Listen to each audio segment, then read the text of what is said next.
Welcome to Gajas kitchen. அனைவருக்கும் இனிய சுதந்திர தின நல்வாழ்த்துக்கள். இன்றைக்கி ஃப்ரூட் கஸ்டர்ட் தான் செய்ய போகிறேன். வாங்க எப்படி செய்யலான்றதை பார்க்கலாம். இதுக்கு 1 லிட்டர் பால் எடுத்திருக்கேன். இன்றைக்கி நான் பேக்கெட் பால் தான் எடுத்திருக்கேன். இப்போ பால் நல்லா காய்ச்சலாம். பால் நல்லா காய்ஞ்ச உடனே 1 கப் சுகர் போட்டுக்கலாம். எனக்கு இந்த இனிப்பே போதுமானதாக இருந்துச்சு. நீங்கள் வேணால் இன்னும் கொஞ்சம் ஸ்வீட் வேணும்னா இன்னும் கொஞ்சம் எக்ஸ்ட்ரா சுகர் ஆட் பண்ணிக்கோங்க. பால் நல்லா திக்கான பதத்துக்கு வர வரைக்கும் இது காய்ச்சிட்டோம். அதுக்கெல்லாம் நம்ம கஸ்டர்ட் பவுடர் கலக்கி வச்சுக்கலாம். காய்ச்சி ஆற வச்ச பாலில் 2 ஸ்பூன் கஸ்டர்ட் பவுடர் எடுத்து கட்டி இல்லாத கலக்கிக்கணும். இந்த கஸ்டர்ட் பவுடரை நான் ஹோம்மேடாக வீட்லேயே ரெடி பண்ணது. அதை எப்படி ரெடி பண்ணன்ற வீடியோஸை நெக்ஸ்ட் வீடியோவில் அப்லோட் பண்ணுறேன்.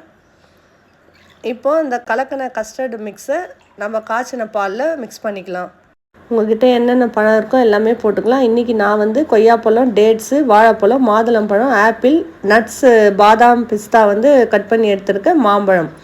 இப்போது இந்த பழம்லாம் பொடியாக கட் பண்ணி நம்ம கலக்கி வச்சுருக்கிற பாலில் இதெல்லாம் ஆட் பண்ணிக்கலாம். இப்போ நல்லா மிக்ஸ் பண்ணிவிட்டு ஒரு 1/2 hour ஃப்ரிட்ஜில் வச்சிடலாம். இது கூலிங்காக சாப்பிட்டா ரொம்ப சூப்பராக இருக்கும். நீங்களும் ட்ரை பண்ணி பாருங்கள். டேஸ்ட் அல்டிமேட்டாக இருக்கும். இந்த வீடியோ பிடிச்சிருந்தா லைக் பண்ணுங்கள், ஷேர் பண்ணுங்கள், கமெண்ட் பண்ணுங்கள். மறக்காமல் சப்ஸ்கிரைப் பண்ணுங்கள். தேங்க்யூ.